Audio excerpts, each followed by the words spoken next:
Só que aí, uma coisa que me chamou muita atenção, quando a gente vai para o segundo ponto aqui, e a gente vai começar a falar de Pedro agora, que é do capítulo 9 aqui até o 16, vai falar agora da visão de Pedro. Vai falar da visão de Pedro. E na visão de Pedro, fala que Pedro subiu ao terraço por volta do meio-dia a fim de orar. Estando com fome, quis comer.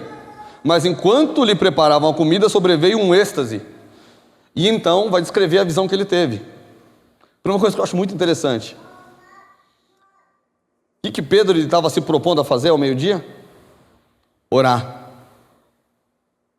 Pedro estava indo orar. Olha como que isso é legal, gente. De um lado nós temos Cornélio orando na casa dele, do outro nós temos Pedro, e de alguma forma existe uma união de propósito. E através da oração existe uma confirmação. Está entendendo? Olha como que é legal isso, meu. Olha como que é interessante. Então Pedro está aqui ao meio-dia. Lembra os horários das orações do judeu? Então deu o horário. Pedro com fome. Vou subir para orar. Só que aí ele falou, não, eu não vou orar. Só que aí quando preparavam a comida, ele falou, não, então vou orar. E quando ele sobe, antes dele começar a orar, ele é tomado por êxtase. E aí realmente ele vai nessa atmosfera celestial. E aí ele tem esse encontro aqui com o anjo. Que foi quase isso, ó, você está com fome? Então come. Porque daí ele vai descrever o quê?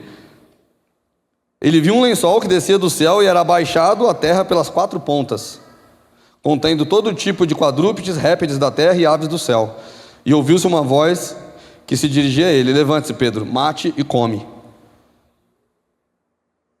E aí é muito interessante isso, gente, porque aqui a gente tem uma mensagem fortíssima. Pedro, você está com fome? Então coma.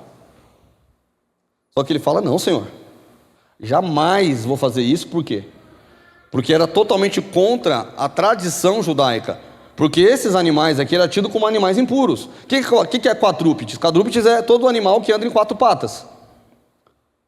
E aqui está falando o quê? Todo. Então quando fala todo, vai entrar o porco, vai entrar o cavalo, vai entrar o boi, vai entrar a ovelha, vai entrar um monte. Vai entrar os répteis. Então imagina, nessa visão tinha tudo isso. Tinha jacaré, tinha lagarto. Então esse lençol quando desceu, se a gente tivesse que desenhar esse quadro, ia ser mais ou menos isso, esse emaranhado de animais, de aves e por aí vai. Ele olhou aquilo e falou, jamais vou fazer isso, Senhor, porque isso vai totalmente contra ao que eu acredito, e eu não vou fazer isso. Aí o que Deus fala para ele? Dá uma ordem. Aí então ele chega e fala, faça dessa forma. E ele se repete por 3 vezes. Então o objeto foi levado de volta ao céu. Pedro aqui ainda ele não tinha certeza do que estava acontecendo. Qual era essa mensagem, né? Ele fala, de modo nenhum, Senhor, porque nunca comi nada que fosse impuro ou imundo. E pela segunda vez a voz lhe falou, não considere impuro aquilo que Deus purificou. Gente, quando a gente fala do poder da oração, é algo muito impactante. Porque muitas vezes nós estamos buscando respostas, mas nós não estamos primeiro orando. A gente está querendo experiência, mas a gente não está querendo o processo. Estou me perguntando muito isso hoje. Muitas vezes a gente está querendo essa experiência de quem ser impactado, porque na minha oração, quando eu li esse texto, eu falei, Senhor, me dê uma experiência como essa, sobrenatural na minha vida. Sabe qual foi a resposta que eu tive? Estabeleça todos os horários de oração, todos os dias para você também. Se relaciona comigo e seja um homem piedoso. E eu vou me revelar a você dessa forma. Então muitas vezes a gente não está se submetendo àquilo que Deus quer que nós tenhamos como postura, como posicionamento. Então a gente quer experiência, cara. A gente quer chegar aqui na hora do louvor, levantar a mão, glorificar e quer que as coisas aconteçam. Só que não passa de pura emoção que termina na segunda-feira de manhã.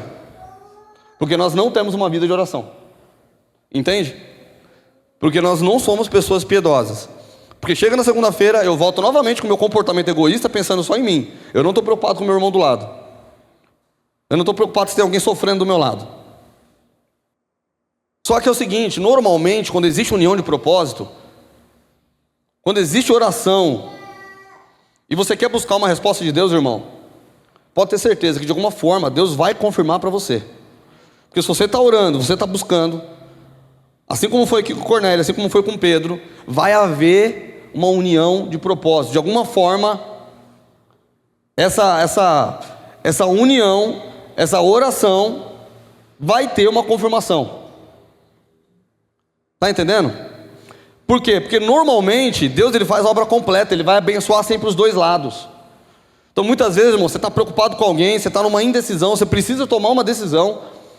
Busque o Senhor, porque você vai ter essa confirmação. E muitas vezes, os dois lados vão ser beneficiados.